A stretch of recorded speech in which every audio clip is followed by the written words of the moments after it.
वक्फ पर शाहीन बाग पार्ट 2 की तैयारी की जा रही है, लेकिन एक कदम आगे बढ़ गए वक्फ वाले। आज तो इन्होंने ईडन गार्डन पर दावा ठोक दिया है दर्शक। अब आप सोचिए जरा, वक्फ संशोधन बिल को लेकर पूरे देश में हंगामा मचा हुआ, हल्ला किया हुआ है इन लोगों ने। केंद्र सरकार जब से यह बिल लेकर आई है तब से भाईजान हंगामा कर रहे हैं। वो ये जानते हैं कि अगर यह बिल पास हो गया तो वक्फ की बेलगाम शक्तियां उनसे छिन जाएंगी।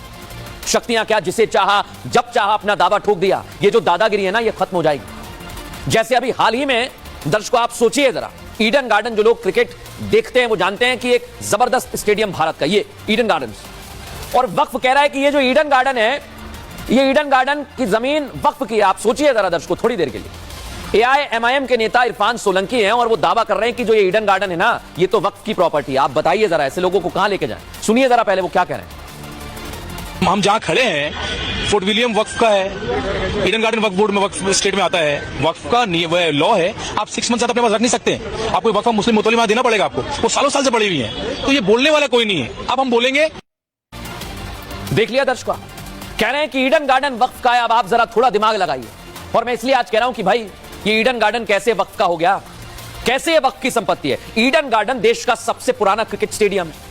ईडन गार्डन ने अपना पहला वनडे मैच 18 फरवरी 1987 को भारत और पाकिस्तान के बीच में आयोजित करवाया था। ईडन गार्डन स्टेडियम को 1864 में, आपको बता रहा हूं दर्शक, गवर्नर जनरल ऑकलैंड ने स्थापित किया था, जिन्होंने अपनी बहनों एमिली और फैनी ईडन के बाद बागानों और क्रिकेट के नाम रखे थे। अब बताइए इसमें वक्फ कहां से आ गया? लेकिन नहीं, वक्फ की दादागिरी है ये दर्शक, और एआईएमआईएम के नेता इसी तरह का दावा कर रहे हैं। ये जो दावा ठोक रहे हैं, इसने इस बहस को और बढ़ा दिया है कि वक्फ विधेयक संशोधन बिल आज की जरूरत क्यों बन गया है। इरफान सोलंकी ने दावा किया कि राज्य सरकार इस स्टेडियम के लिए किराया देती है और यह संपत्ति वक्फ की है। यह दावा कर रहे हैं दर्शकों, ये लोग सोचिए जरा थोड़ी देर के लिए आप। लेकिन वक्फ लैंड पर जो ये बार बार दावे कर रहे हैं ना, आज इनकी पोल खोलने का वक्त आ गया। लेकिन पहले इनका दावा क्या है वो आपको बता दूं।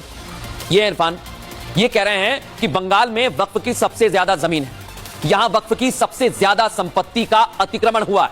ये कह रहे हैं कि 8,000 जगह वक्फ की जमीन है जिस पर अतिक्रमण हो गया है। इन्हीं में से एक है ईडन गार्डन की जमीन।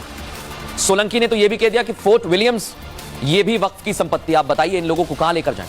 जहां जगह मिल रही है वहां ये लोग अपना दावा ठोक रहे हैं दर्शक, और ये रुक नहीं रहे हैं दर्शक। और इसलिए एक बात आपको बता दूं, कहा जा रहा है कि जैसे जैसे वक्फ बिल में आखिरी फैसला आने की तारीख पास आएगी, भाईजानों में खलबली बढ़ेगी। और वही दिख रहा है, ये अब धमकी दे रहे हैं दर्शक, देश को सुलगाने की धमकी दे रहे हैं। भाईजान ने 2 पैतरे आजमाए वक्फ संशोधन बिल के खिलाफ। ये कदम इनके बता दूं आपको मैं, एक पैंतरा ये आजमा रहे हैं कि हम देश भर में धरना करेंगे, और दूसरा पैंतरा ये कि 17 तारीख को करेंगे। अब इसके लिए all India Muslim personal law board ने पूरा प्लान बना लिया। प्रवक्ता कह रहे हैं कि भाई हम तो शाहीन बाग बना देंगे। वक्फ संशोधन बिल की अगर बात भी हुई तो हमारे लिए जीने मरने का सवाल है दर्शकों। सुनिए जरा क्या कह रहे हैं सैयद कासिम।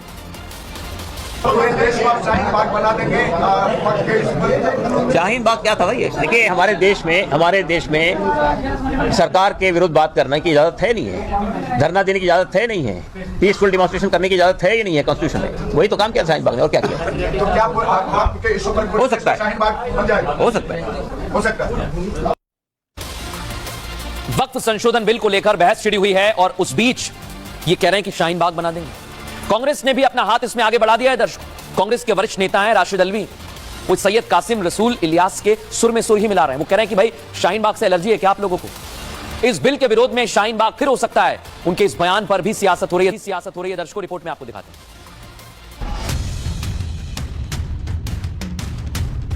हम एक देशव्यापी अभियान छेड़ेंगे। वक्फ बिल पर छिड़ी ये बहस अब धमकी देने पर आ गई है, और इस आग में घी डालने का काम विपक्ष कर रहा है। कांग्रेस नेता Rashid Alvi all India Muslim personal law board के प्रवक्ता के बयान का समर्थन कर रहे हैं, और सैयद कासिम रसूल इलियासी की भाषा बोल रहे हैं। कह रहे हैं कि किसानों की तरह प्रदर्शन करेंगे। शाहीन बाग से इस सरकार को एलर्जी है, बीजेपी के नेताओं को एलर्जी है। आप मस्जिदों की प्रॉपर्टी छीन लेंगे, आप दरगाहों की प्रॉपर्टी छीनने की कोशिश करेंगे। इसलिए अगर हिंदुस्तान का मुसलमान इस पे प्रोटेस्ट करेगा, वो पीसफुल होना चाहिए, लेकिन प्रोटेस्ट करने का उनको हक हासिल है। राशिद अल्वी ने कह दिया है दर्शकों कि ऐसा नहीं होना चाहिए, लेकिन अब देखना होगा इसको लेकर क्या फैसला लिया जाता है। फिलहाल न्यूज का एक्सट्रीम में इतना, एक छोटा सा ब्रेक, जल्द हाजिर होंगे।